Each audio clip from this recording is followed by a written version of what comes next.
မင်္ဂလာပါရှင်ဒီနေ့ကတော့ကျွန်မနေရာမျိုးကနေပြီးတော့တခြားမျိုးစီကို KTA စီပြီးတော့စကပြန်လိုက်ပြီးပြတာဖြစ်ပါတယ်အဲဆိုတော့ဒီမှာဟျူဆောင်ပြောဝင်ပေါ့နော်ဒီမှာဆိုလို့ရှိရင်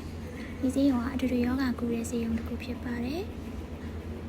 ပြီးတော့အဓိကလူနာကဘာဖြစ်တာလဲဆိုလို့ရှိရင်ဒီကုန်းစားတာများလို့ပေါ့နော်ဒီရှာမှာအပူပေါက်တာပါဆိုတော့အဲ့အပူကသူ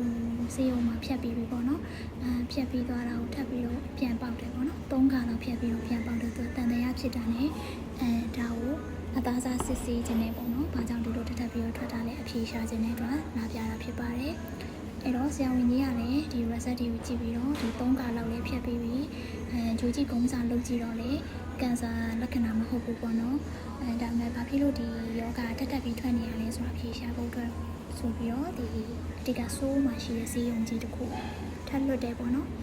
ဆိုတော့ဒီ green နဲ့ပတ်သက်တာဖြစ်တဲ့အတွက်ကြောင့် EV ယူကွာကိုတွားတာဖြစ်ပါတယ်အဲ့တော့နောက်တစ်ပတ်မှာဆိုးဝါးဆေးရုံကိုတွားပြမှာဖြစ်ပါတယ်ရှင်အားလုံးပဲကျမရေပေးစားကြတာရှင်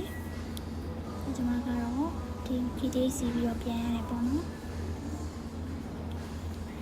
အဲ့တော့အားလုံးပဲကုန်းစားကြတဲ့သူများတတိထားကြပါရှင်ဆိုတော့အခက်မသိလို့ရှိရင် green ကင်ဆာတွေပါဖြစ်နေမှာပေါ့နော်ဒါကြောင့်မို့ပေးစားကြပါကျေးဇူးတင်ပါတယ်ရှင်